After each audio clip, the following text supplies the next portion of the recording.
Some exchange betting companies run short-lived promotions, like months-long offers of low commission. At BetDAG, we wanted to change the way we did things, so we set our commission at 2% permanently. That's 2% on football, horse racing, golf, almost any sport. 2%. That's just one way that BetDAG is changing for the better. For the better, like you. BetDAG, the 2% commission exchange. Over 18s only, please gamble responsibly.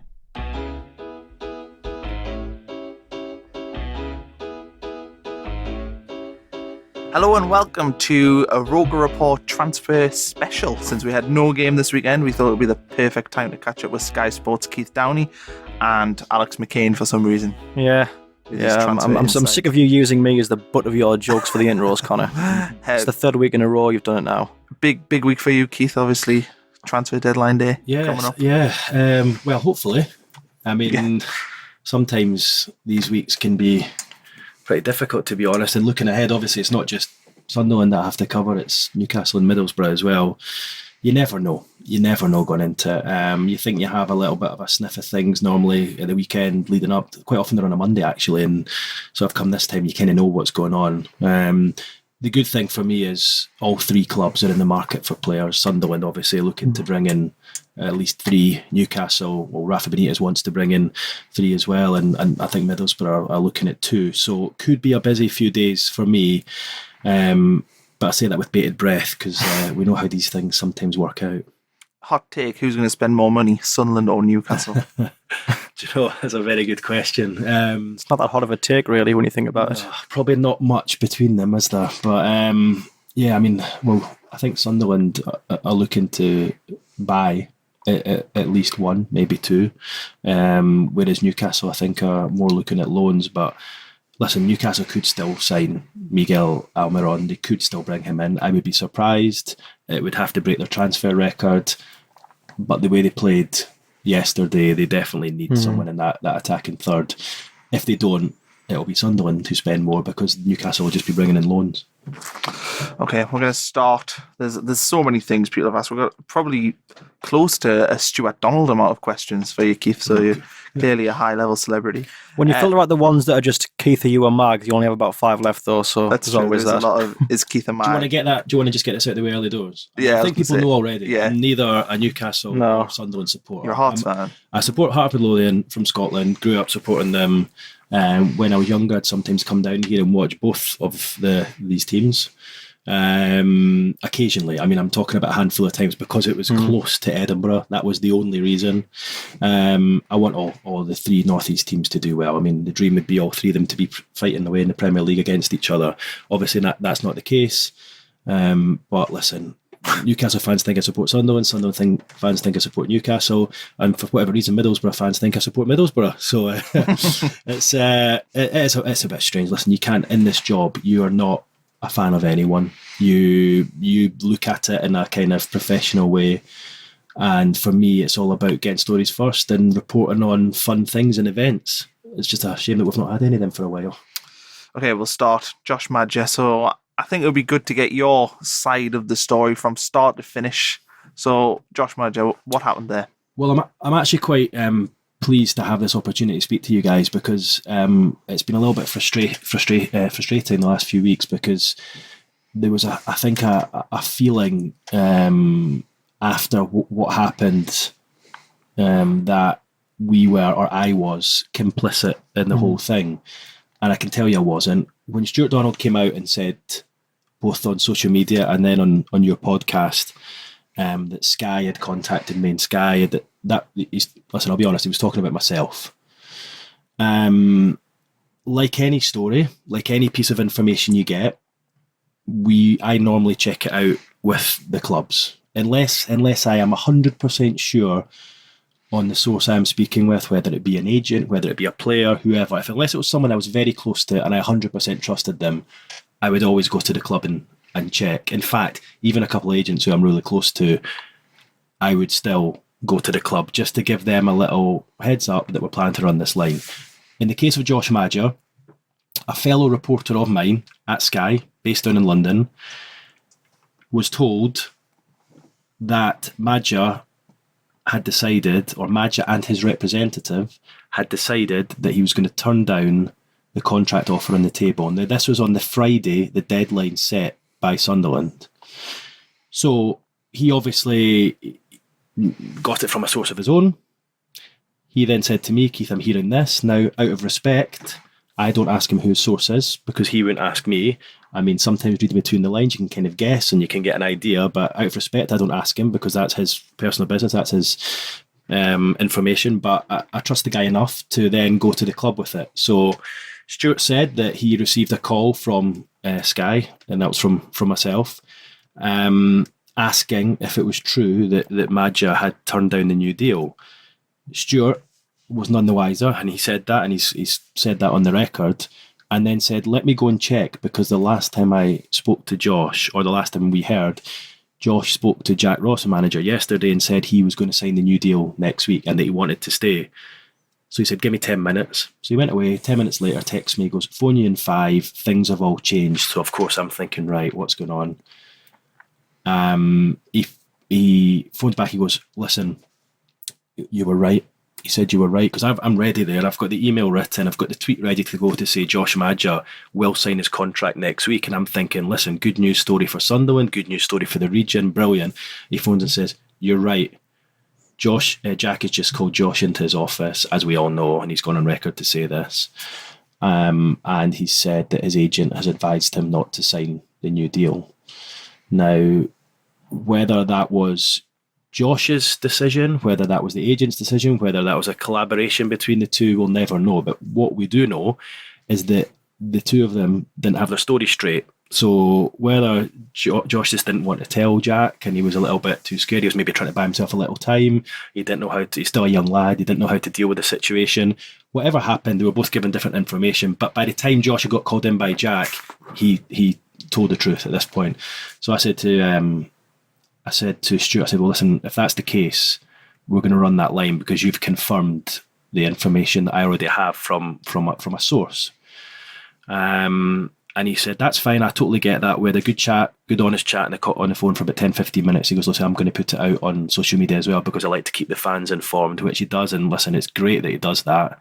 It's great for you guys as fans. It's good for us as well. That transparency is very unusual, but it's been good, and it's been fresh, and it's been different. So it was strange. It was like almost myself and Stuart racing against each other to try and get the news out first. But I think obviously just the way maybe Stuart put it out and maybe the way he worded it, and because he mentioned the agent as well, it obviously made it look as though Sky were complicit in the whole thing, when all I was doing, like anything, like if I found out a bit of information about a transfer tomorrow, I check it out with the club first. I do the same with Newcastle, do the same with Middlesbrough, I do the same with clubs in Scotland or wherever. If I hear something about a player going to Spurs, I'll speak to the guy who deals with Spurs in London, the reporter, and he'll check it out. We just like to do that at Sky. It's something we do. And listen, as a result of that, we sometimes don't get stories first because we're too busy trying to double check and second source things. So that was all we were trying to do. We weren't complicit. It wasn't like the agent or anyone phoned us up and said, look, make sure you put this out on Sky. We want to do this. And I think Stuart said on your show as well, when he was on a week or so ago, he said that, Sky phoned up and said they're going to show a montage of his goals. I never said that. I never. And I think if he's honest, he'll know that I didn't say that. But it's television. And if you're going to say Josh Maja has turned down his contract offer on the table by Sunderland, you're obviously going to accompany that on TV without one of Josh's goals or of him coming on as a sub or something. So you are going to see him. So he's probably just put two and two together and thought of that. And that is the case. So I don't know. I suppose the whole thing just got a little bit messy, and it looked as though, as I say, we were complicit in the whole thing and we wanted Josh to go. That couldn't be any further for the truth. I want, as I've said already, all three North East clubs to do well. I want Sunderland to keep their best players. I want them to get back up in the leagues and be competing for trophies and playing in the derby matches and whatnot, and playing in the big games again. So, listen, it's a sad situation, but listen, it's proved true, hasn't it? We sit here on Sunday night. Maja completed his move to Bordeaux yesterday, and made it clear to the club that he didn't want to play for them again. So if you think back to the original story 3 weeks ago that we put out and said that Josh Maja turned down a new contract, he did. He did. Whether he was advised and how he was advised by his agent, that's up to him. But at the end of the day, Josh Maja is in charge of that situation. He employs his agent for advice. It's then up to him to make the final decision. His decision was to leave in search of better money elsewhere. Yes, I'm sure the agent got a fair portion of that as well, but for them, they both ended up winning out of it. And at least for Sunderland, at least they've managed to recoup something, because had they waited till the end of the season and got a couple of £100,000, it wouldn't mean any good to anyone. So at least they've got something out of it. What did you make of the story that came out on ROKER Report when the deal was done, that the club aren't going to really see the 1.5 million because it's going to pay off the Kazri installment? I was surprised. I didn't know that, to be honest. I was surprised. I knew that they still had certain debts with clubs. I think they've got 5 million left to pay. As much as that, well, I mean, that shows exactly why they need to do the deal now. Rather than, I mean, he's probably their biggest asset, isn't he? Yeah. So if they wait to the end of the season and we got 300,000 for him, then they might as well get that now. Now, my understanding of the deal is that, I don't know if this has been said already, but I think it's 1.5 up front, and then it could rise to 3.5. But Maja needs to meet a lot of clauses in the contract to get there. So the deal could rise to 3.5, but it might not get close to that. So, at least the minimum they're going to get is 1.5. Disappointing that it's going to have to go into a player who left a while ago now and wasn't really much of a success. I mean, he scored a couple of good goals, but that's just indicative of the way the club was run under its previous owners. But then Stuart knew that when he took over, didn't he? The debt was wiped, but he also knew he had a couple of these situations to deal with. It was never going to be that was one, wasn't it? Yeah, it was never going to be as squeaky clean as, okay, Ellis has wiped the debt. We've now got a completely clean slate. Let's build the club back up from the foundations. There was always going to be, the odd bit of debt dotted around at a few clubs in Europe, where deals in the past for the likes of Ricky Alvarez or Wabi Kazri haven't been totally tied up, where years of financial incompetence have sort of let the club down. They were always going to catch up. And I think it's a hard pill to swallow, really, getting 1.5 million initially for your League One war chest, but then immediately losing it to pay off a debt. But as you say, we're much better off paying off that debt now than having to do it in the summer with money that we don't have, for a club that's just got out of League One. Because really, that's a lot of money to play around with when you're in the third tier of English football. And to do it now, it doesn't look very nice, but it's a necessity. It had to be done at some point, and we'd much rather, as you say, doing it now than doing it at a more difficult point in the club's career. The other situation is that if you have Maja now until the end of the season, is his head going to be on the game? And sometimes you're better just to get these guys out and get a bit of money in when you can. Yeah. And I think the situation had become so toxic that they had to act now. It's a shame that they're not going to have any money to spend up front, but I don't think, from what I'm hearing, that's having an effect on what they're actually trying to do in this window anyway. I think they do have a pot of money set aside to actually do something in this window. So it's not as though they don't have anything.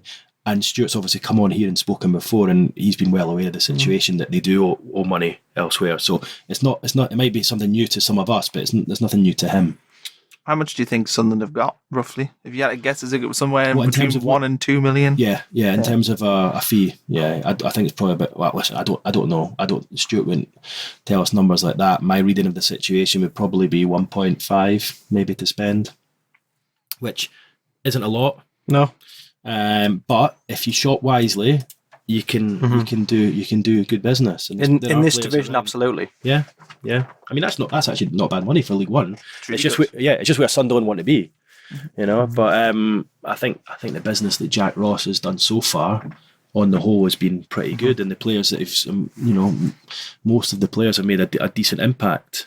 But this is a key transfer window, because make no mistake, Sunderland need to get up this season. I know obviously Stuart said and others have said that we readjust, but I think Sunderland need to really do it this season. I really do. I think it's crucial for the financial side of the club moving forward that they get up this summer. So this is key that they get the right guys in these next few days. Well, that's how it can go. It's easy to get relegated to the Championship and then get stuck in the Championship, and equally, it's easy to get relegated from there to League One and get stuck in League One. Yeah, there's a few. I was about to say Sheffield United. There's a few, quote unquote big clubs who've gone down and bounced back up. But then you look at Sheffield United, they didn't get straight back up. They made some wrong decisions. Financially signing the wrong players, bad transfer policy, and next thing you know, they're there for the best part of 6 years. And I think the novelty of playing in League One will quickly evaporate if you have to stay there for longer than a season. You know, that's not to undermine the teams in the division, but when you're used to the Premier League and the Championship standard of football for God knows how long, you know, suddenly the compromises of the third tier really start to become quite obvious. I mean, even the refereeing alone is something that I don't want to talk about I've picked up on, but hey-ho. Just briefly finally on Maja. I mean, a lot of people sort of castigating him for his decision, but you have to understand he's a young footballer who's just burst onto the scene. He scored 16 goals this season. He was still essentially on a youth team contract at Sunderland, and that's something that's carried over from the previous regime.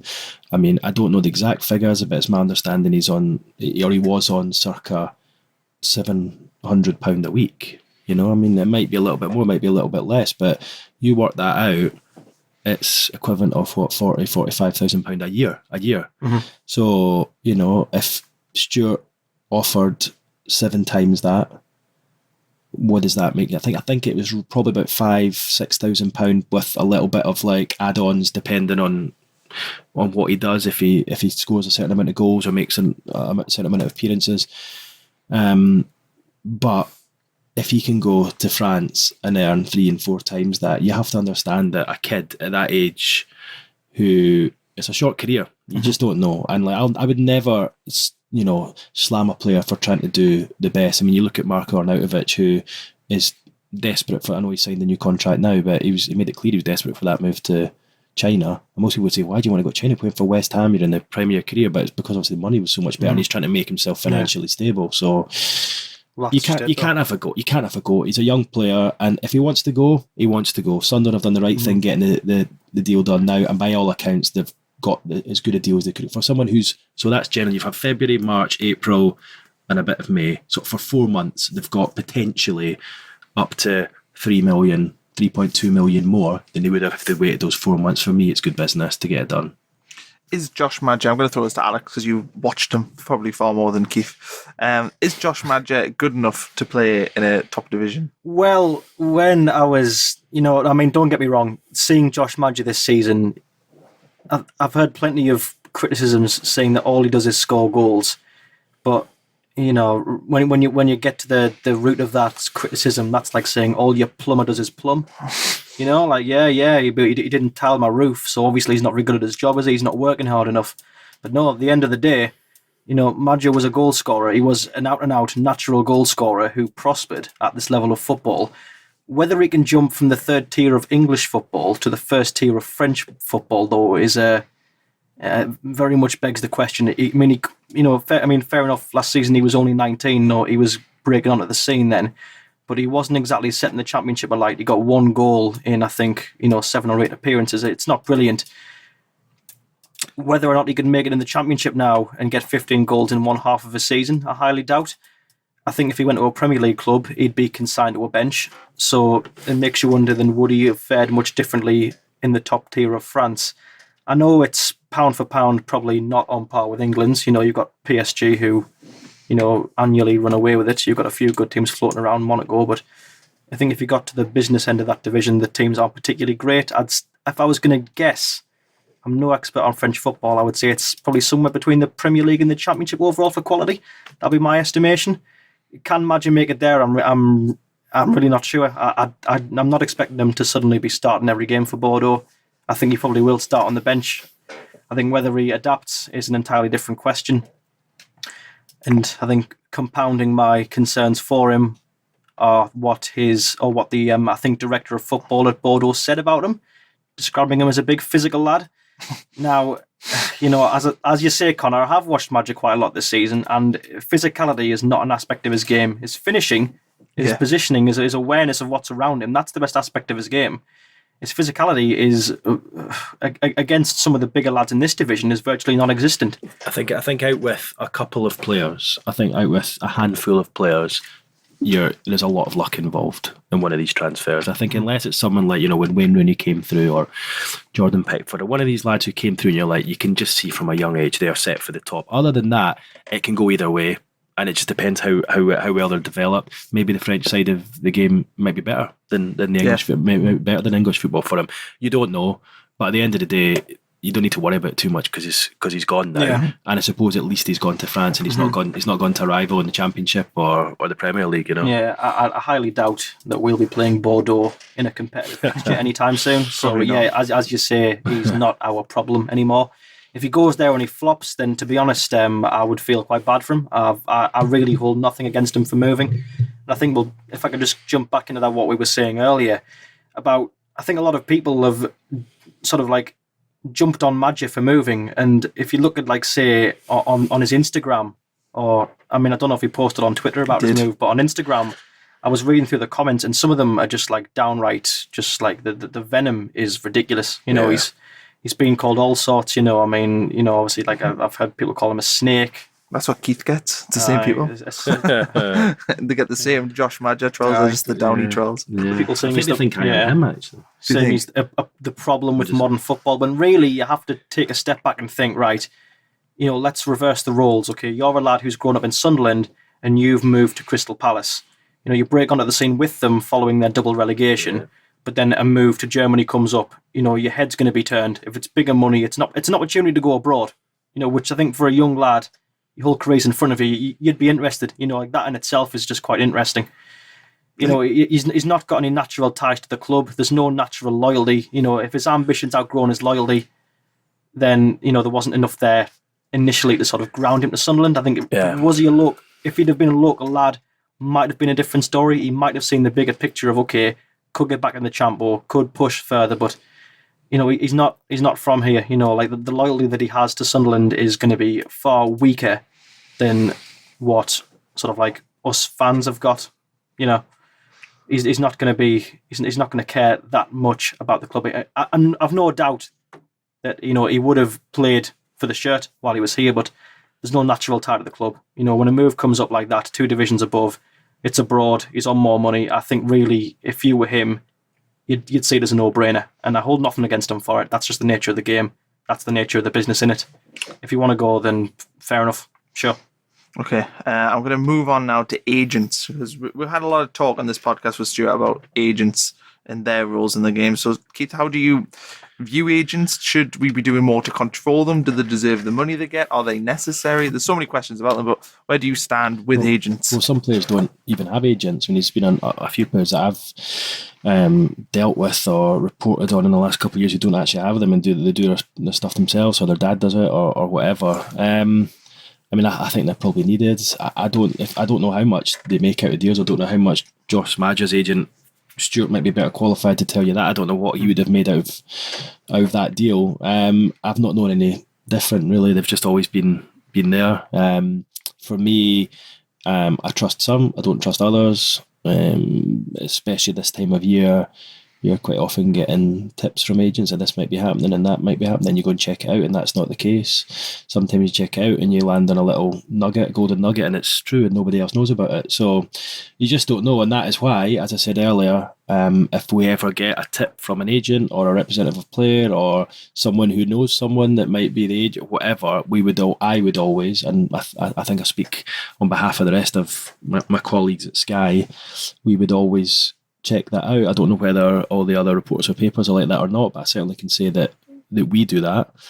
I don't think we're ever going to get away from them. I think they're always going to be there. I understand Stuart's frustrations with them. I think he's come on record here and spoken about it, but it's sadly just a situation that is always going to be there. And players now, as you saw with Josh, maybe I'm being unfair to him. Maybe he wasn't strong enough to deal with the situation himself and he needed the agent too. And okay, the agent, I don't know, maybe has made the decision for him in the end, but he's not been strong enough to say, no, hang on, I want to stay at Sunderland, or he hasn't wanted to stay at Sunderland. Maybe that is true.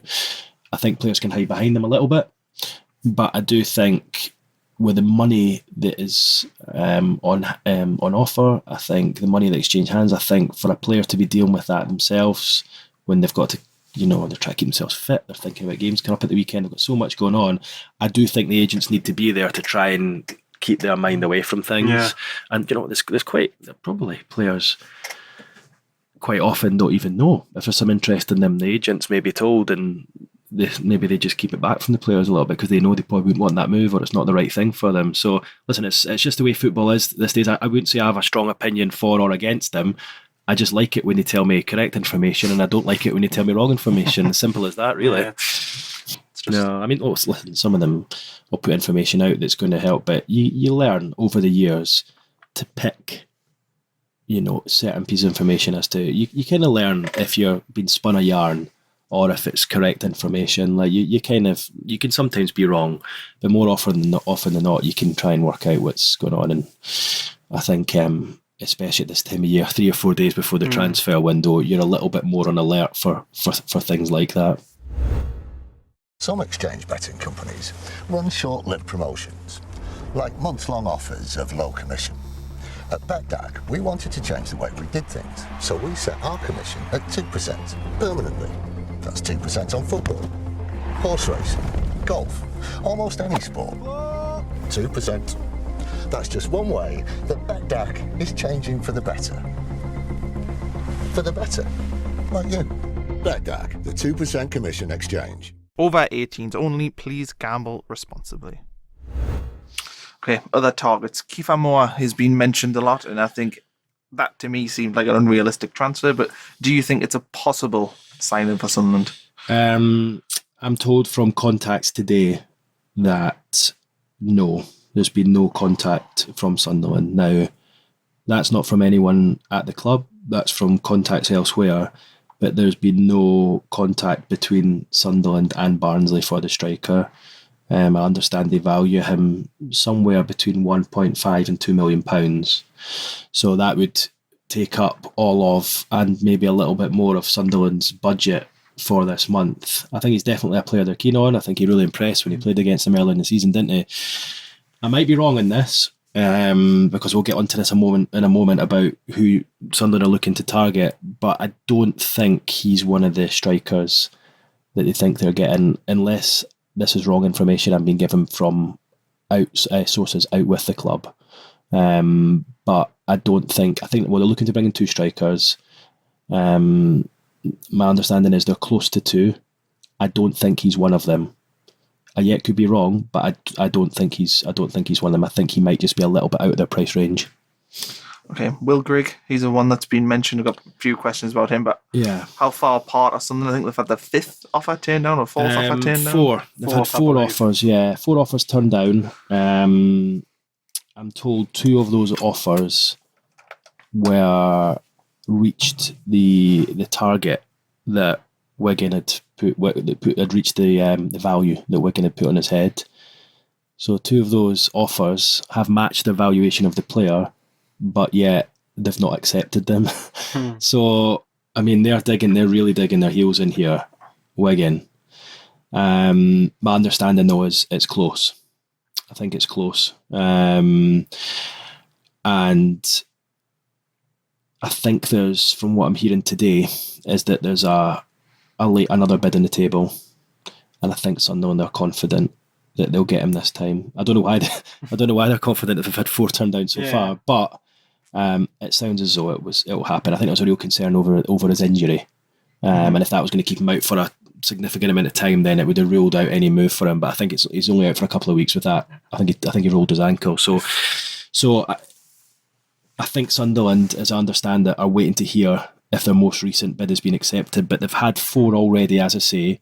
2 of them have matched their valuation, and yet they're still waiting to hear back. So I don't know. Maybe they're waiting until tomorrow. I don't know. But Sunderland hopeful of getting him. I would expect that one to go through. Do you think, is he wanting to come here? Is this a desired move for him? Obviously, he's going to be dropping down a level. But... Well, he's not really done it in the Championship, has he? I mean, every time he tries to, you think he's getting a little chance, he gets another injury, and he's really struggled to get a run of games. But I think he sees Sunderland as a big club. From what I'm hearing, I mean, I think he's excited by the challenge here, and he's done it in League One before, hasn't he? Absolutely. Yeah. So I think that side of things would be fine. I think the personal terms and all that would be fine. I think it's just getting Wigan to accept the bid or one of these bids from Sunderland, but they've made it pretty clear that he's their number one target. I would expect to see Will Grigg standing holding a red and white shirt by Thursday at some point. Have they got any chance for him? Potentially any potential good song. I don't know. I've never heard what any from him. Maybe it's a thing about him being flammable. I think that's the thing to go on. Maybe, you know. I look forward to singing that. I might have used that joke before. I'm really sorry if I have. Yeah, not be the first, not be the last. No. Just in terms of transfers, what I've learned today is that Sunderland are hopeful of two. They reckon they're close to two strikers. One of them, I understand, is Grigg. The other one, I don't know. And a couple could go out, I'm told. Now, you guys might know better than me who maybe hasn't been featuring as much and might go, but I'm told a couple might go out.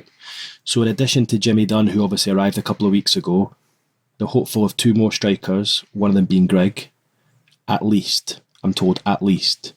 So you might yet find three. And there's Leadbitter. And Leadbitter as well. Leadbitter's three, and then they might be one or two on top of that. It sounds as though it's going to be a busy week, and that's just information I've kind of gleaned today. So if there's two strikers, another one I've heard that they've been looking at is the young Middlesbrough striker Stephen Walker. Now, I don't know if you've heard too much of this lad, but he's hot property. There's a lot of Premier League clubs looking at him. He's got 1.5 years left in his contract. Middlesbrough very keen to give him a new long-term contract to try and fend off the interest from some of the vultures in the Premier League.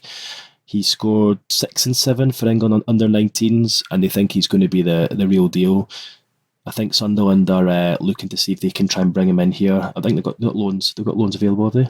They don't actually have the only loan we've got on the books now is Jimmy Dunn, because Max Power's a permanent deal and they sent Jerome Sinclair back. Well, they're certainly interested in this guy. Whether he is the second one that I'm told they reckon they're close to, I don't know. But I know he is one they've looked at recently. Young, he's only 19 years old, but it sounds as though he could probably do a job in League One, and he sounds as though he might be a bit different to what you've already got. So, Grigg, hopeful. Another striker hopeful, that may be Walker. I don't yet know, but I know they have been looking at him. Leadbitter, who I think we'll get onto in a second. And then potentially another one or two, depending how many they move out. But they reckon that a couple could go before 30. So if they do, that might then open up a space for another one or two to come in. So yeah, I mean, you might end up with, you might end up with 3. By the sounds of it, you could end up with 5. Try not to get too excited here, but that's all dependent on moving guys out. So Leadbitter, I was expecting that one to go through, like I was told Thursday. So yeah, I think the delay. I think it's all agreed with Sunderland. I think Leadbitter and Sunderland, his side of personal terms are agreed and whatnot. And as you all know, he's taken a significant pay cut to come here and come back to his boyhood club. And I think he wants to be part of the project here. He'll increase his contract by an extra year to what he's got at Middlesbrough at the moment. So I think he's willing to do that to come back home and play for Sunderland. I think he just wants to be part of taking Sunderland back up the leagues again. I think the hold-up is at the Middlesbrough end. I think he was still training there, as far as I'm aware, Thursday, Friday last week. So he's still training there. He's still got sort of his side of the deal there. It's my understanding he'll have his medical tomorrow. So if this goes out on Monday, he'll have his medical on Monday. On rear side. So I would imagine that one will be complete at some point, if not tomorrow, Tuesday. But I think Monday, Leadbitter's loan deal, and I think it's maybe not just in terms of a player, but I think it's maybe a character that they need in there as well, and he knows the club and he knows what it's all about. And you know, I watched him a couple of times recently at Middlesbrough, and he's still got it. So Leadbitter medical tomorrow, as I understand it. Grigg they're close to, another striker they're close to, who I don't yet know who he is. But I've been told that Stephen Walker at Middlesbrough is a striker they're looking at, so he could be him. And then depending on who moves out, they reckon 2 could go out, up to 2. If 2 go out, they might bring 1 or 2 in. So the 2 out, you could be busy. First team as? Well, I don't know. I was going to ask you this. I'm not too sure. There's a surplus in central midfield. Yeah. If we bring in Leadbitter when that goes through, we will. That's an interesting question, really. If there's, how many did you say? Do you think would be going out? 2. 2, right? It could be I would probably guess a central midfielder and then probably a centre back. Unless they want to get one of the big high earners off like an Oviedo or a Catmull, but I've been told Catmull's impossible to shift. Yeah, I mean, these guys are on such big money that it's difficult, really difficult to get them out. I mean, that would be great for the club if they managed to get one of these high earners out. You would think it would be more likely. Listen, I'm making a stab in the dark here, but you think it'd be more likely maybe an Ozturk. Yeah. Or Leuven's, like someone who's maybe not been featuring as much. And they've brought in another centre back, so you would think centre back they've probably got. Yeah. And who they got? What midfielders? I mean, obviously McGeoch's been playing a lot more. Like Power's done a decent job. I mean, you guys have seen a lot more games than I have. But yeah, Power's quietened down since his red cards. Since it's like but he's just signed a new long-term contract, hasn't he? So that's not going to happen. O'Nien, I watched him in the game against Man City, the game the other night. He's going to be a starter. I thought he was excellent at midfield, really good, just absolute bundle of energy. So because obviously he can play a number of positions as well, you think he'll be there. I think who else have they got in midfield? You've got Catmull. Honeyman's going to be there as a club captain. Robson, who's just came back from injury. He might go, you know what? They might loan him out. That might be one that they might loan out. That Jack Ross really likes Robson. Right, but they might. But he's not going to get in at the moment, is he? Yeah. So they might loan him out for the end of the season. The other one, I suppose you could say, could a championship team want Aidan McGeady? You know, is it possible that they might? This is me stabbing it. I've got no idea. But Aidan McGeady, big wage earner, could he be one? Yeah. I mean, listen, as we sit here on Sunday night, this is all speculation. 6:15. I know 2 could go. I'm told 2 could go. I honestly don't know who they are. I'm guessing a little bit. I might know more by tomorrow. But sitting here just now on Sunday night, I don't know who those 2 are. So yeah, it could be great news for the club, and it could be the higher earners. It might be the younger players. I don't know, but there certainly could open up space for others to come, because as you know, managers these days, they work in numbers, don't they? They just essentially want 2 players for every position. You go into Jack Ross's office and you see that on his board. He's got 2 for every, and Chris Coleman was the same before that. So that's just the way they operate. So if 2 go, then that opens up a door for a couple others to come in. The fact that you've not said Donald Love though, Connor. Donald Love. Well, there was another one I thought, and I didn't. I mean, what's the situation? Is he injured? Is he? He's been injured forever. Yeah, I just thought he was like not being picked at all. No, if I'm perfectly honest, I don't think he's very good at all. I looked through the squad list earlier, trying to sort of work out who these could be, and the ones that jumped out were Leuven's, Ozturk, Love. Obviously Catmull, but someone would have to pay massive wages for him. I think he's completely unshiftable from our position, Catmull. I think we are lumbered with him until his contract runs down. McGeady maybe, but again, he's been one of your better players this season. Robson potentially in loan. And then I'm down to the strikers. Obviously none of the strikers I can't see. Well, he's so short up front now that neither Wyke or Watmore are going to go. So yeah, I don't think that, I mean, it sounds as though it might be guys who haven't been getting a game as much. I'd be very surprised if he allowed someone to leave who was a regular starter. Yeah. You know? I mean, as you say, Oviedo and McGeady will both be on good money, but I think it's really bad business to sell either of those. I think they're both big assets in this division. I think Donald Love is injured. He's going to be sidelined until February. Right, okay. So he's not leaving. Yeah, so there we are. Well, I mean, he could, I suppose, but I don't see a reason why anybody would be wanting to... Well, if, say Ozturk was to go, you would have... Who are you going to have? You're going to have Jimmy Dunn, the new signing. You've got Flanagan, Baldwin, and Leuven. So you've got 4. You only need 4. Yeah. I would imagine Leuven's or Ozturk are one of the 2 because I've got Dunn in. And then we're probably thinking a midfielder, because I think as well, if they're looking at 3 and then maybe an extra 2, they're probably going to want to bring in another midfielder as well, because we need a bit of physicality in there. So what, on top of Ledbetter? On top of Ledbetter. Really, do you think? Well, because I can't see that happening. Thing is, with midfield, it's quite lightweight, isn't it? Bullied. Yeah, I know it is lightweight, but then Ledbetter's not like that, and you shouldn't be. I mean, Max Powers puts a foot in. O'Nien was the other night. I know what you mean. They're more small in stature, aren't they? Kind of similar sort of players. They're not 6'5" and 16 stone. But you know, I wouldn't go as far as to say the soft lads. You know, they're not getting completely trampled. But there are games when the physicality comes through. You know, I think as is the case with a lower league of football, that physicality often takes precedent over natural ability. Yeah, definitely. Like a flair player. You know, if he's getting bullied off the ball, he's getting bullied off the ball. And that's kind of how it can go. But I mean, I've not seen that many games this season, if I'm totally honest. But the games that I have watched, I feel maybe the one thing that's maybe been missing is someone who can run with it for midfield, you know, a leggy midfielder who can get up and down the pitch. I think Jack Ross will probably realise that as well, and that's maybe, whereas the players you've got in there, they're all decent on the ball and can put in a tackle, but I'm not sure if they can travel with the ball. To box. Yeah. I think the hope is his max power is that, and he was that at the start of the season, but he seems to have quietened down. Right, I'm going to move on to players we have brought in. So I've got a question from Jake Collinson, who's going to look into your Hearts knowledge and ask what you thought of Jimmy Dunn while he was there. Yeah, I thought he was excellent. So I watched quite a few Hearts games earlier on in the season. I couldn't believe when I heard he was 21, because I watched a couple of matches and I knew they had him on loan, and I was like, this guy he was just controlling the defence, he was talking the rest of the defenders through it, and I assumed he was, maybe 24, 25. I couldn't believe it when he was 21. He looks older as well. Was very impressed with him. A couple of games I saw, and then I went up to the semi-final against Celtic at Murrayfield where they lost 3-0. And it wasn't his fault that day, but it was just a poor team performance all round. And then he picked up an injury after that and then kind of struggled a little bit, but the Hearts fans loved him, thought he did really well. And I think for Craig Levein, the manager, I think he would have loved to have had Christophe Berra, who's the club captain, who was injured for a big chunk of the season so far. I think he'd have loved to have played the two of them together, and he just wasn't really able to do that at any stage.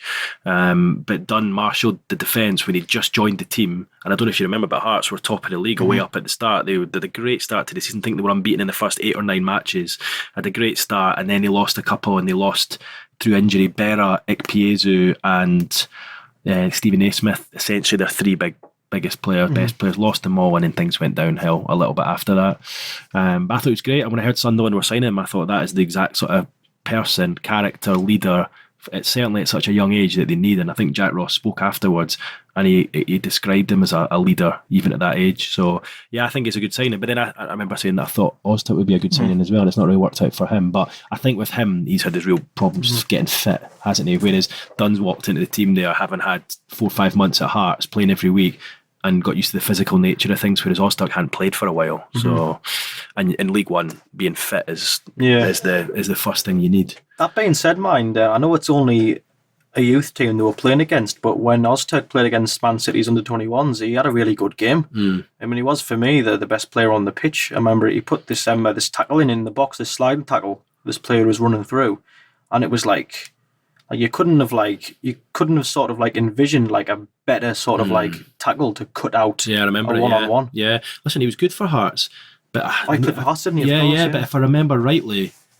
we had him when Hearts were, I think Hearts were in the Championship at the time. So I mean, it wasn't the same. Scored that goal against Hibs. I mean, he scored that 40. Was that in the Championship? Was it? At the time? Well, I can't remember now. Because Hearts were both down in the Championship together for one season. God, I can't remember, which is bad. But when Hearts signed him, they were in the Championship, and the standard of football there was a lot less. I mean, there's a big stand, a big drop. Imagine. Yeah, I think he came back up and was playing in the Scottish Premiership, but then he was in and out of the team a little bit. But I thought he would be okay in League One. But listen, as I said earlier, sometimes works for you, sometimes doesn't. I don't think it overnight makes him a bad player.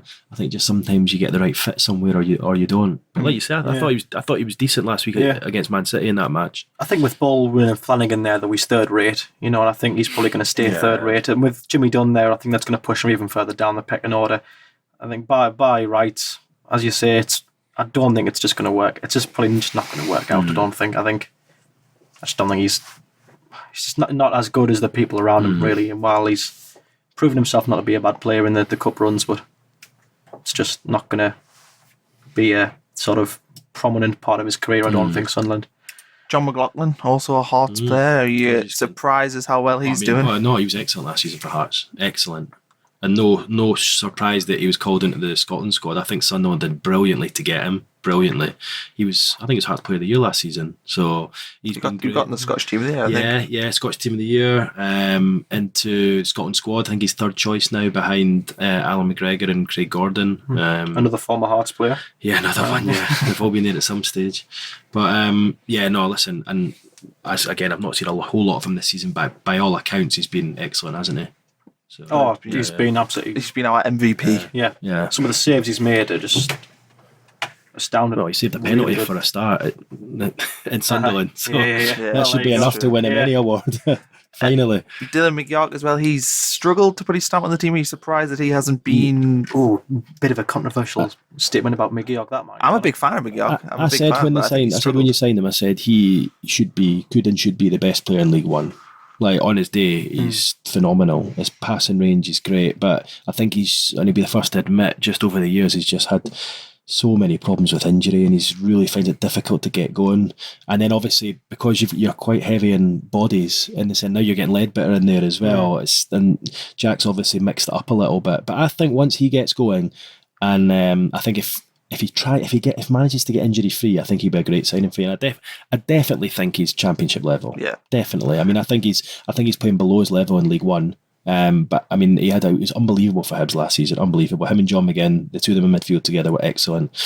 And Hibs have really struggled since the two have gone. But he's a top player and a good guy as well. Yeah, I'm a big fan of McYork, and I hope that he does get a run in the team. But I do think Sunderland fans are a bit funny with him. I just think there's a big hustle for spots in the first team. You know, George Honeyman logically as captain reserves a spot if he's fit.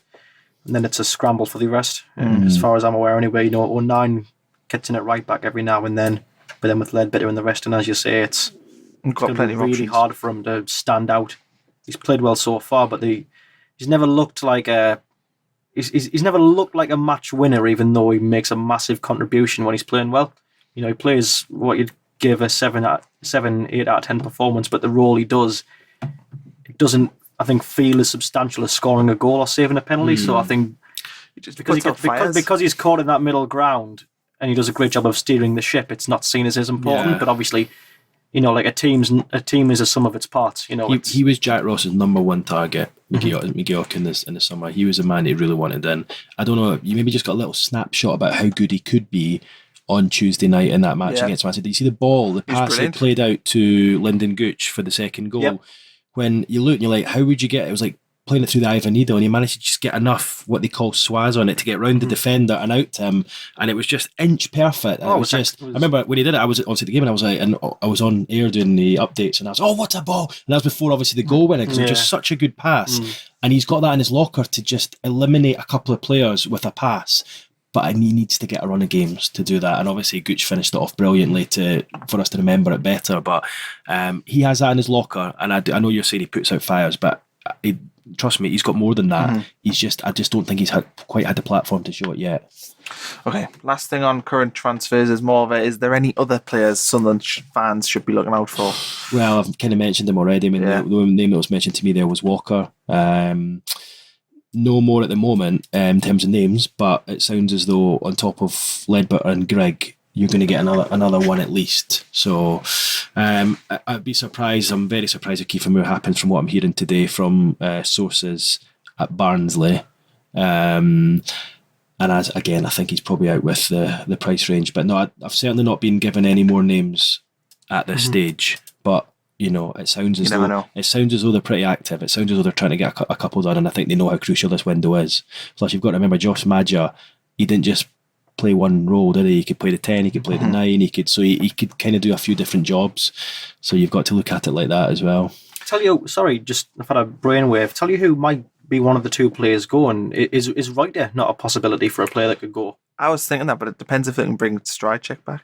Yeah, but I don't know. I just think that's he's out of contract at the end of the season. Well, I think that's entirely possible. There's a few actually who are out of contract. You know, if Adam Matthews was attracting interest, he's on big money, but well, I mean, if they could, you could. I think if you cashed it on Reuter, then you're making a profit because you got him for nothing from Utrecht. Is that how you see it? Yeah, Utrecht. That'll do. Right, we're going to move on. There's a few general questions, and we'll probably good for another 15-20 minutes. Is that all right? Yeah. Aye. Okay, so first one from Adam Pearson. What's your relationship like with Stuart, Donald and co, and how does it differ to Martin Bain and Ellis Short? Listen, Stuart's great. I mean, he really is. I know I said earlier I was a little bit disappointed about him saying about the montage of goals, but listen, these things happen. He's great for the club. I mean, he's very transparent. I mean, the fact he comes on and the relationship he has with you guys, I think, is a very good thing. Makes it difficult for us at times because he's like giving you guys lines and we're having to go and check them out. But He's good, and I would say I have a decent relationship with him.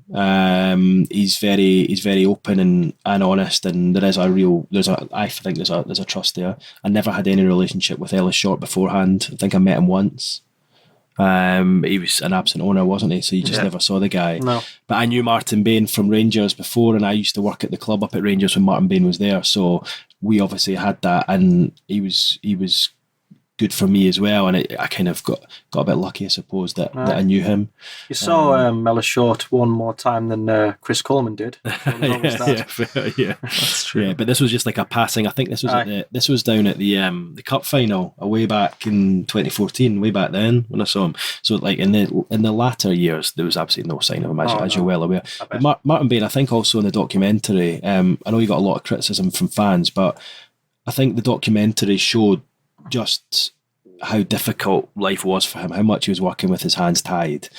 And I think it helped him, because I think the Sunderland fans obviously didn't have a good opinion of him, but I think that showed just how difficult life was and what he was working with. So certainly I had a decent relationship with him because I've worked with him before. I thought he was doing as good a job as he possibly could have. He was very unlucky with like what was happening in terms of the managers were with injuries and whatnot, but he tried his best. He really did try his best, and I think Stuart's a completely different character. He goes about things completely differently, but I think he's doing the job that the Sunderland fans have wanted for a long time, and his transparency is the one thing that you've asked for, and that's what you're getting. Now, sometimes, and I'm sure he'll admit himself, he's probably sometimes too honest, and it might cost him certain things, but I think you would rather have that than you'd have someone who doesn't even answer your calls or, is just completely off the radar. So, I mean, fair play to him. I think he's doing a decent job. He's doing a decent job so far. We've got a question from Black Cat Yank, and you've touched on this already, but he says, number one, that he can't wait for this podcast, but number two, from a media standpoint, does Stuart Donald's transparency make your job easier or more difficult? Probably more difficult. Yeah, probably more. As I said to you a moment ago, it's well, the Maja thing, for example, I mean, normally you would just run that line, and of course, him and I are essentially racing each other to get them to get the line out. The whole thing just seemed so surreal, but he obviously is in a position of power there where he can say what he wants, and the fans, listen, the fans are quite rightly going to believe him rather than believe me, and we were saying the same thing, but just maybe putting it out slightly differently. So, no, there was a name I put out a couple of few weeks ago, said Sunderland are interested. I can't remember why I didn't. What was the reason for me not checking? I can't remember, but I think it was just a bit of a throwaway one. I can't remember why I put it out, but anyway, someone said, "Is this true about?" I can't remember who the name was now. Is this true about? Just replied no on Twitter, and I was like, "Oh God, that'll be that then." Right, I need to make sure I check. So of course, when the Maja thing happened the week after, I said, "Right, I need to make sure to check this with them," and then of course it escalated into what it did. But listen, at least with Stuart, we're under no illusions as to what's happening. Like there's no grey area, So what's better though, having the situation at Newcastle where it's just impossible. Like, well, number one, they're not signing anyone, but having somebody like Mike Ashley or having somebody like Stuart Donald, what's better for you as a reporter? Stuart Donald, yeah. I suppose Mike Ashley's a bit of an anomaly, isn't he? Actually, there's a offhand question. How many times, if at all, have you met Mike Ashley? Again, twice, I think. Right. Yeah, well, and again, it's been fleeting meetings with him. Aye. But it's a real difficult situation for everyone at Newcastle. I mean, you guys were in it yourself not so long ago, but the situation at Newcastle is far more toxic right now than what you were. Hey, for all of Ellis Short's faults with his absences, I'm infinitely grateful that he isn't Mike Ashley. Yeah. Or that he wasn't Mike Ashley either, or There's a way of going about it though. Newcastle fans go about it in a different way to everything. Well, kind of worms. Yeah. I mean, I'm already dreading Thursday standing outside the training ground on deadline day. Are you going to stand outside? Are you going to be behind the locked gate? We actually don't know yet. We're waiting to find out where we're going to be. But I think if I'm not, I think I'm not behind the gate. I'm going to need a couple of security guards anyway. I was going to say, you don't want things getting put in your ear. Yeah, I know. Maybe I do. Maybe you do. Maybe. But yeah, so no, I'm dreading that. I mean, I know you guys won't want to hear this, but fingers crossed they do some business, because it's just going to make. I mean, I really enjoyed deadline day last January when they brought in Dubravka and Slimani, because it was just kind of last minute and it was private jets arrive and we're racing off to the airport to get shots of them. And, okay, these weren't huge names, but it was things going on and things to talk about. Let me tell you, there's nothing more demoralising when you're standing there for 16, 17 hours outside a training ground or outside a stadium, and all you've got to talk about is a guy who's been sent out on loan, someone who's not featured for a year and a half, and you're having to just go over the same things over and over again. So I'd love it. Please, if you're listening, Mike Ashley, Lee Charnley, just keep a couple for Thursday, will you? Okay, that's the last. We probably will end up talking about Newcastle because people still say that you're a mag, and there's probably questions relating to that. This is when Ashley comes out and says he actually is a massive loyal listener of the Roker Report. It could be. Just to wind them up. Well, that's why we're going to have a bit of Newcastle in there, because we've got a lot of Newcastle listeners. So, oh dear. Well, I imagine they go to our games, so I wouldn't listen to the podcast. Yeah, Conor Hayes are back. He's a mag. Yeah, that's true. You're Well, Blythe, that's not Conor, true. You're not fooling me. I'm from Northumberland. That's not mag From territory. Blythe is mag territory. This isn't the time. Okay, I've got a question here from Alex Campbell. If we do not make any significant signings, which looks likely, what do you think the damage will be between owner / fans? The fans have got right behind the club and the owner has done all the right things, so this is the first potential ground for disappointment. No, I don't think so. I think there's a real element of trust there. I mean, you guys can answer that question better than me, but from the outside looking in, it looks as though there is a trust between owner, manager, supporters. And it sounds as though he's doing everything he can to get in the players, and that's all you can ask. It's not like he's sitting there just hoping for something to fall at the last minute. It's behind the scenes, they're working very hard. I think they will. I mean, I think the question's not irrelevant, but I do think he'll get a couple in. I do think. But I don't think, even if you weren't to, and the worst was to happen, I don't think. I mean, there might be a few people questioning, saying, "Hang on, have we got any money here?" But I think the owner has been so transparent in everything he's said that you can't criticise him.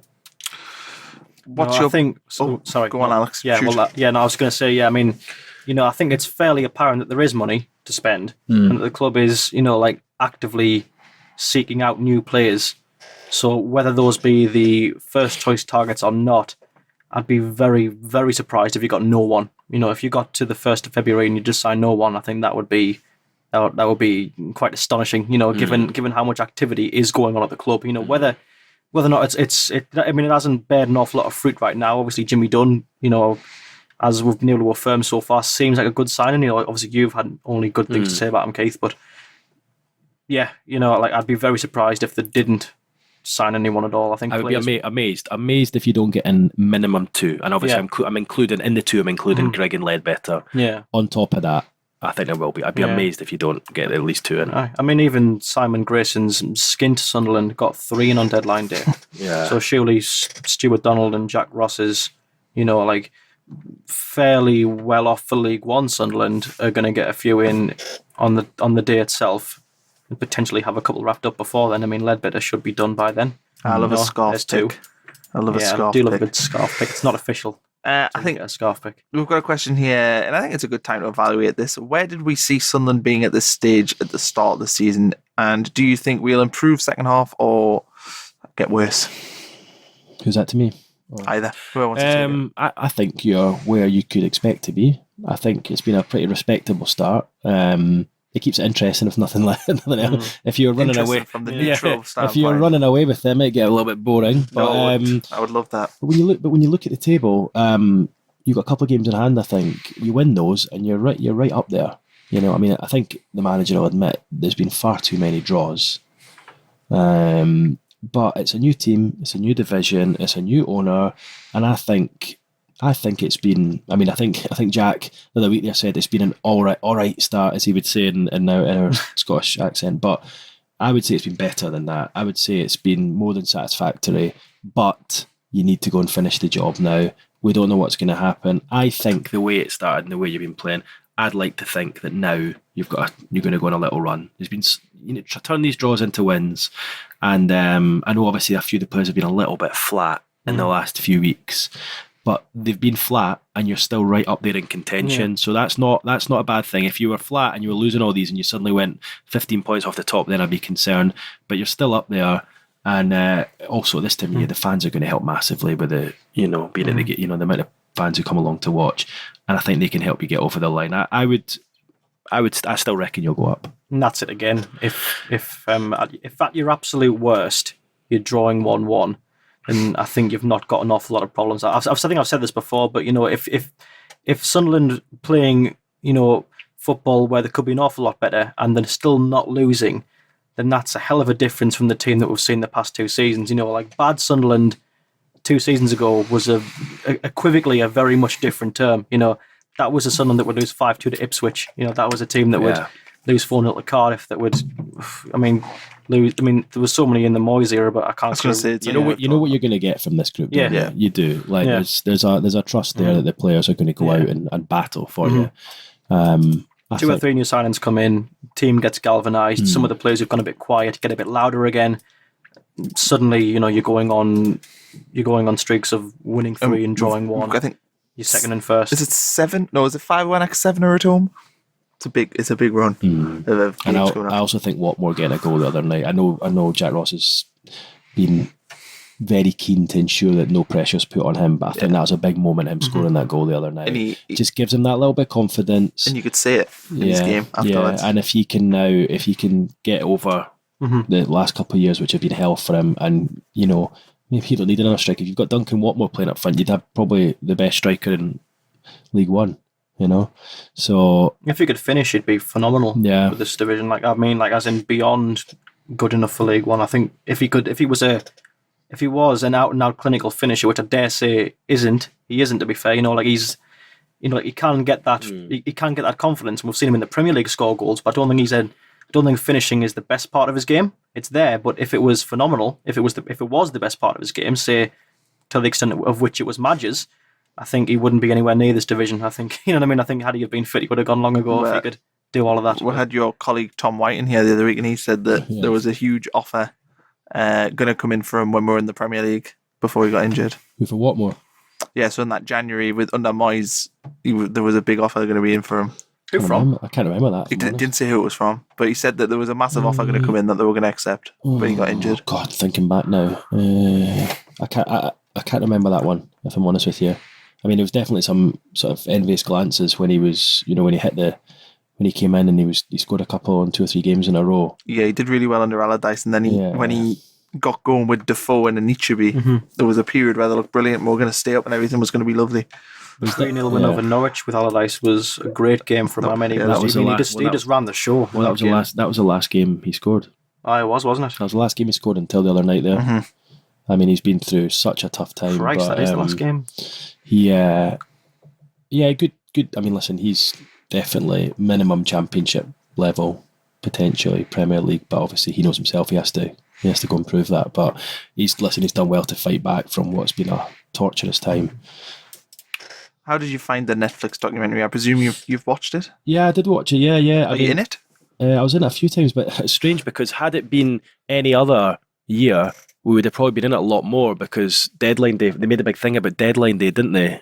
Throughout on both the summer and the winter transfer window.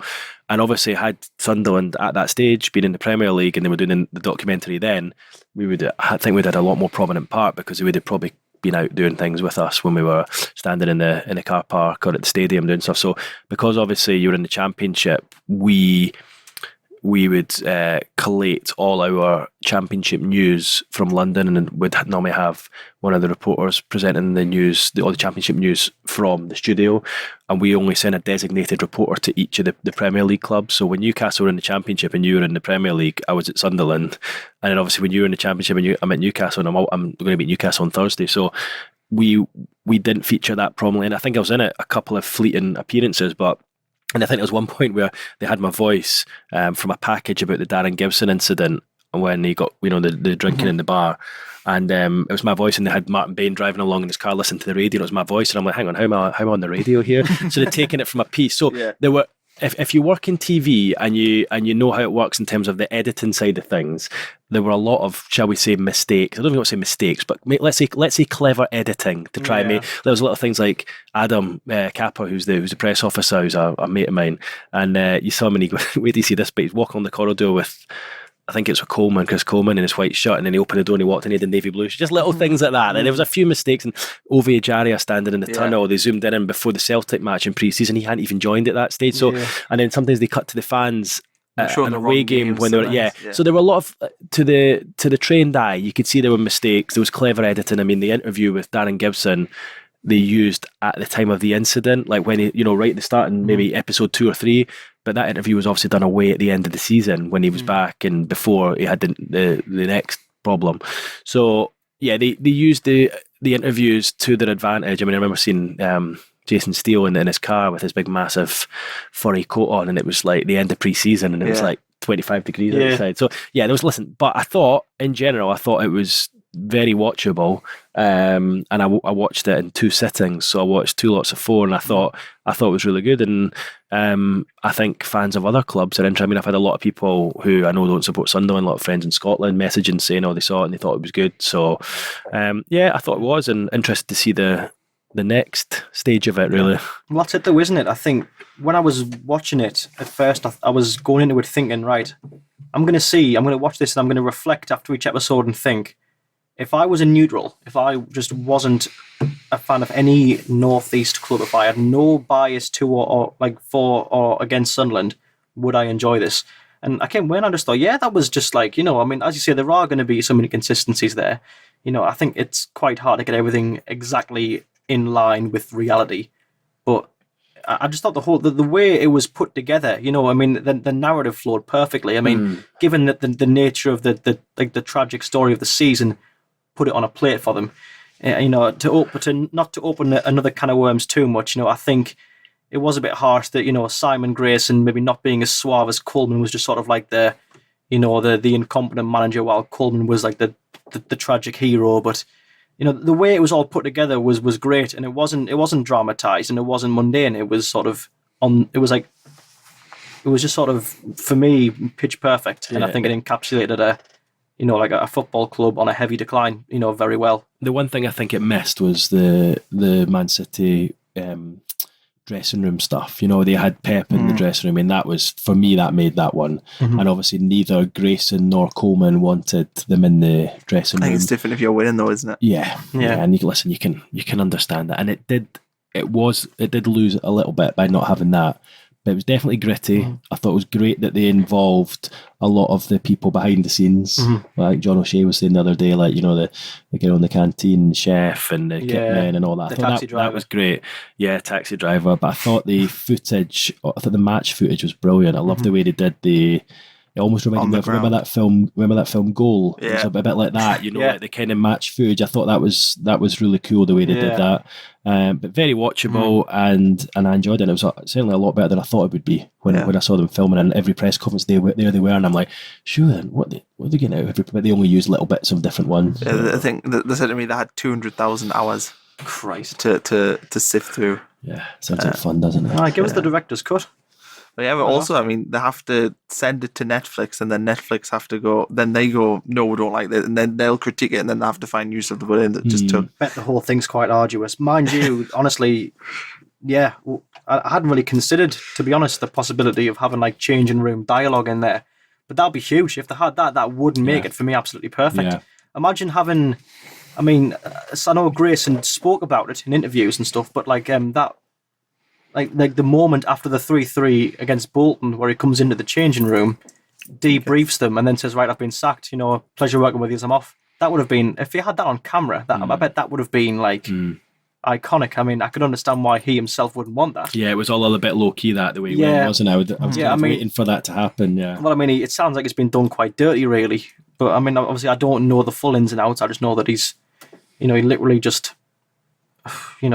Walked down the tunnel, and then, Ellis Short ordered the shot on him, and next thing you know, he's off, and that's pretty much it. I think it was Martin Bain who did. I think it was Martin Bain who made the decision. Oh no, I could have sworn in the documentary it says that it was Ellis Short. Apparently Short had spoke to Bain and told him to sack Grayson. Right, essentially, okay. I don't think it was the decision made by Bain himself. I honestly I'm don't surprised know how much of a swing Bain had over Short. Ellis Short was at the first game of that season because I saw him, and I know that he spoke to Grayson and came in the dressing room and said hello to all the players. I'm surprised that wasn't on. I was waiting for that to appear on the documentary. He might not have given them consent to have him on. I think they went actually over to America and did an interview with him, or maybe did in London and did a big piece with him, with Ellis. and that was going to form part of the docu. And then I think they realised as it went along and they started editing it that it was more a piece about the fans rather than about him. And I think they decided to not bother using any of the interviews. As I understand it, they did an interview with him and then decided that it wasn't adding anything to the story. Why wouldn't they just put it in? Like, why wouldn't they release it separately or something? Because I don't know. That would be interesting. I don't know. They obviously just felt, well, you're saying that as a fan, but I think they felt the real sort of getting in about the fans and, the guy getting a tattoo and, following them to the matches. And the biggest draw of the whole thing was the narrative. It was the way it flowed and the way it sort of like you were like on the couch with the fan as he's talking about his club, and you're going with them to the games and you're sort of like reliving for us, living for anyone else, the experience of, plummeting to League One in that season. That was the biggest part. I think one thing I did personally find a bit jarring, which I think it honestly could have maybe done without, was like the Pickford interview, to be honest. I thought that was good, but as you say, I think the short interview would have made the same mistake as that for me, where it was just like, it felt to me quite shoehorned in. Yeah, it was a bit random. I think by then I think Pickford's gone. I don't think he's part of the story anymore. I think if you're going to cover that, I think it would have been best off right at the start. Get the lads who had gone out of the way and sort of focus on the here and now. But that was just sort of for me quite jarring, and I can see how a short interview slap bang in the middle. 1 minute it's a minging sort of it's a minging summer's evening. Oh, sorry, no, like a minging like winter's evening, and you're losing 2-0 to Preston, and then suddenly we're in Arizona with Ellis Short, talking about why he doesn't want to be part of the club anymore. But it wouldn't really have fit, I think, and I think the local consistent like chronology of it is what made it so good. But I mean, I don't know. I feel like I've really gone on a tangent there about the pod. The documentary. The documentary. This is the pod. That was the documentary. Right. Final one, because we're going to have to sign off. You probably get this one all the time, but Greg Lavender asks, what's your best and busiest transfer deadline day that you've covered? But I'm going to change that slightly and say that question, and what's the best story you've broken? Well, probably the busiest one, and it's not really that exciting, which says everything about being a transfer reporter for Sky on deadline day in the Northeast, was last January in Newcastle. Got two players. Yeah, they got two players. I mean, that's unheard of. They brought in both Dubravka and Slimani. Both of them, I think, were loan deals. They both arrived in private jets. We got shots of both of them arriving at the airport. Newcastle had a match that night, so they went to medicals at the stadium and were managing to get all the kind of shots as we went along. That was sadly as good or as busy as it's got.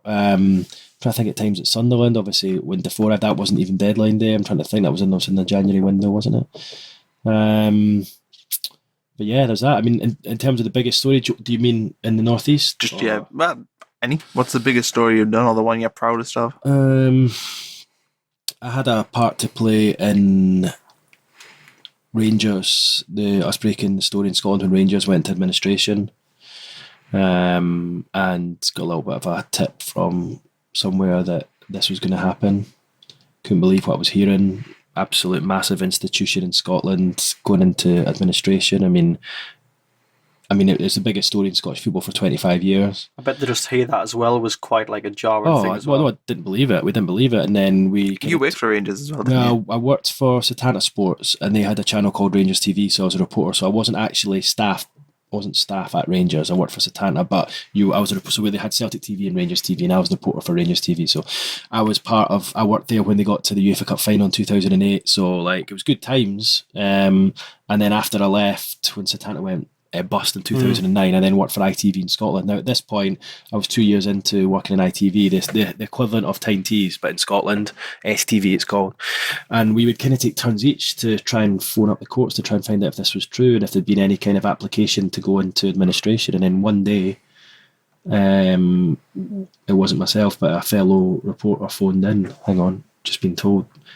She hung up, she phoned back, she goes, actually, we do have something for Rangers here. They've applied to go into administration, whatever the wording was. And myself and my kind of boss at the time was a good mate of mine, Rahman, turned around and looked at the report and we're like, are you sure? Phone back and checked, and then that was it. And then here we are sitting here, that was 2012. So we're sitting here now 7 years on, and Rangers are still trying to get back to where they were. And it was just, I mean, it was the biggest story in Scottish football that there had been in 25 years. It was ridiculous. It was the equivalent, like, compared to England, as a Man U or a Liverpool going bust and getting put down into the. And then, of course, it wasn't just that story. They then knock-on effect. Like, all the players started ripping up their contracts and leaving, and then they went down to the fourth tier, but they were still getting 40, 50,000 to their matches.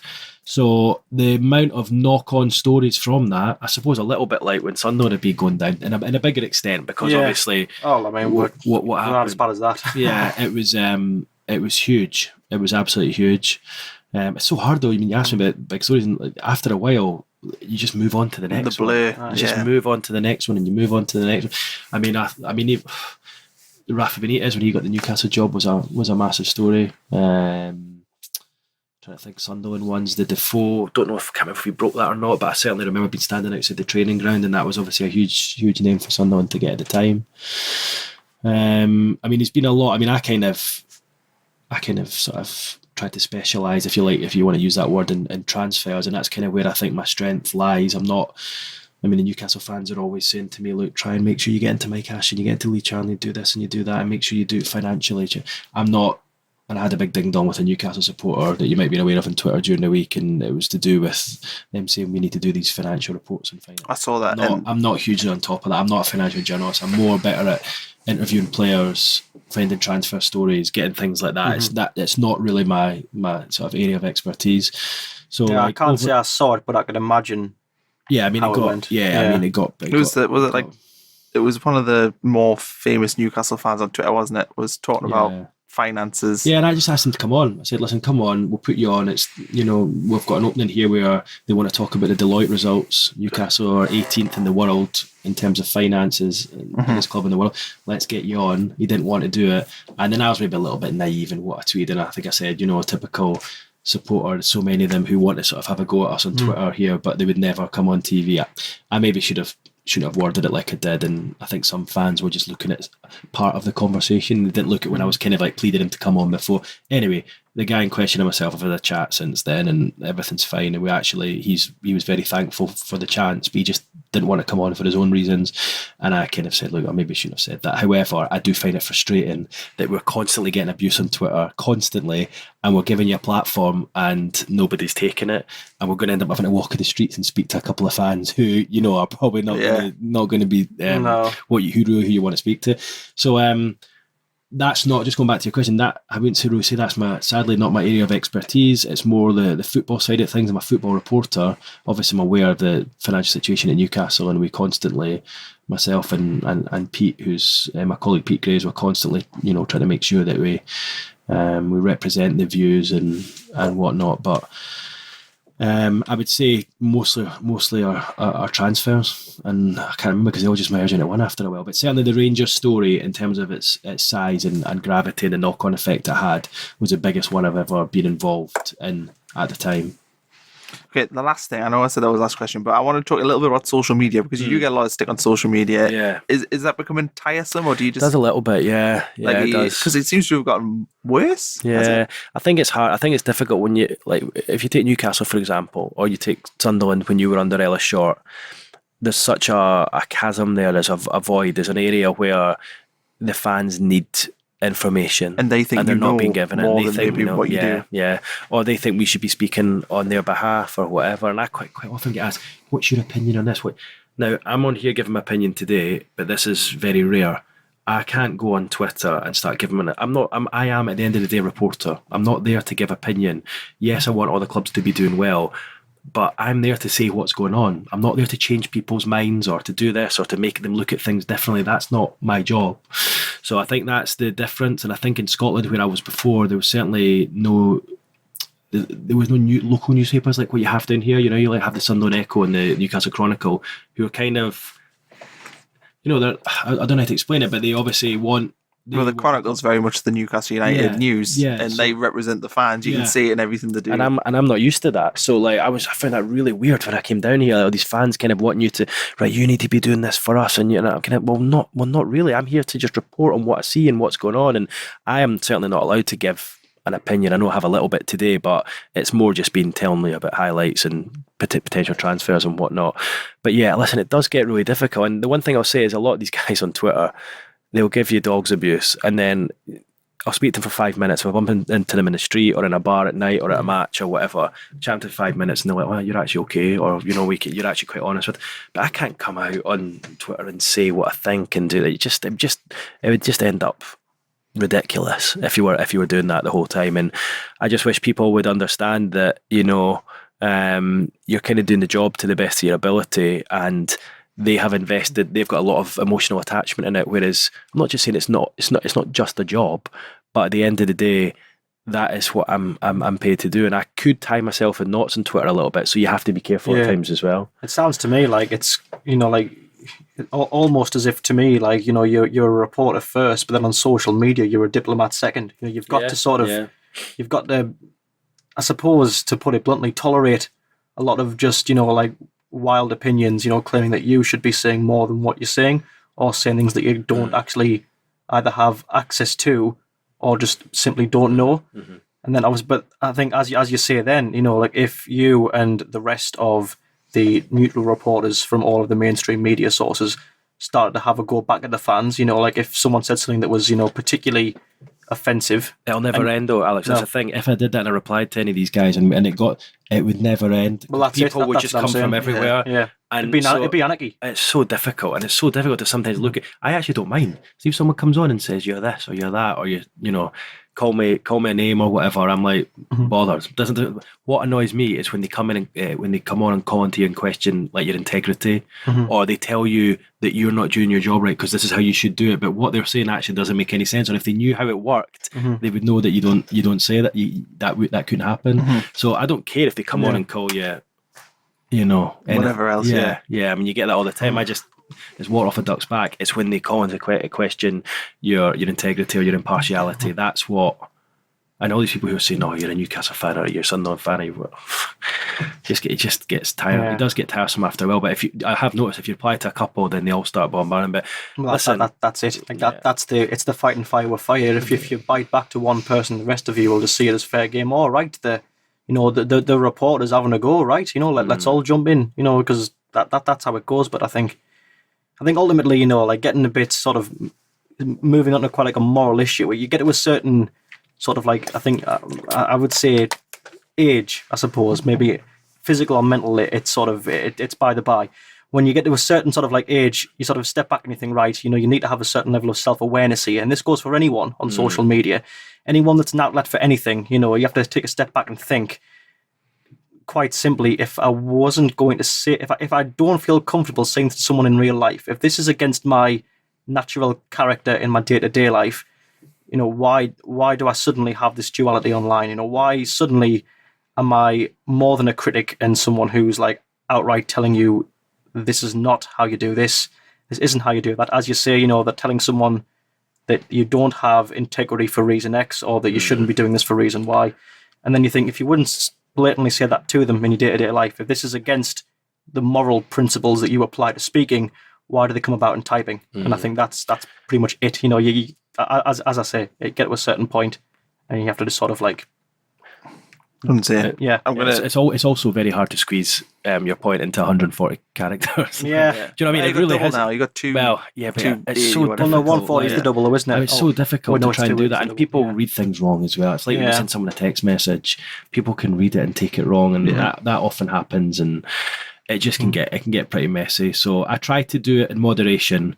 But at times, like I was replying to the guys the other day and it got a little bit, and then I bumped in a couple of them in the pub after the match when I was working on Saturday, and they're like, "You're actually all right. You're actually," I'm like, "Yeah, no, I'm just like being honest and trying to speak to you guys." And listen, you can't win them all, but like the social media element isn't that. It's not everyone, is it? Like there's only a small. Yeah, I think Twitter users, probably about 5% of people are actually on it. And it seems to represent everyone. Right, we're going to sign off anyway, so thanks, Keith, for coming on. No problem, thanks for having me. I look forward to looking at you all day on Thursdays at deadline. You'll be watching? I'll be watching. Oh, yeah. Right. Yeah. It doesn't mean on TV. All right. Well, listen, hopefully that we're right about the transfers tomorrow, but we'll wait and see. Probably could be completely wrong now. And I was going to say, has anybody announced? Has anybody actually checked Twitter or something? That'll be funny. I think it'll be tomorrow. All right, I've just tabled a 7 million bid for Kiefer Moore. More than what they Contradicting wanted. the entirety of this pod. Yeah. We're just feeling that generous, really. No, we've Well, got do you that know money what? to Fair throw play around. if that is the case. They've kept that one quiet. Aye. Yeah. They have kept Yeah. that one quiet, and if you get the player and he's a good player, then Happy days. yeah. Okay, so thanks Alex as well for coming on. Aye. It's good to see you. Aye. You might be on next week. I don't even know who we got on next week, so Aye, that it'll might be a nice surprise. Yeah.